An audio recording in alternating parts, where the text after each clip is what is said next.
Бодибилдинг – стремление постоянно идти вперед, несмотря на все запреты, совершенствоваться и делать все, абсолютно все для достижения желаемого результата. Когда проводишь в спортзале по 12 часов каждый день, из которых тренируешься 3 часа, ловишь себя на мысли, что ты можешь достичь большего. Из этого и сама идея подготовиться появилась сама собой. Многие ребята, которые хотят выглядеть как вон тот большой дядя с картинки, даже не представляют о всех тех нюансах той самой темной стороны медали. Той монеты, которой расплачиваются атлеты за годы соревнований, режима и тренировок.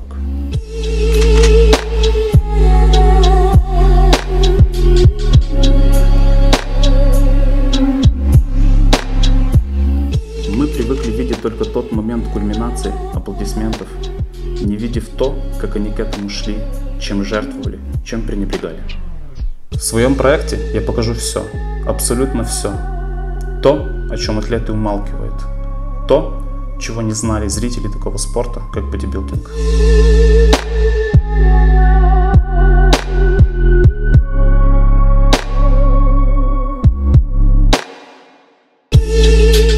В общем-то, с этого дня и начинается моя подготовка.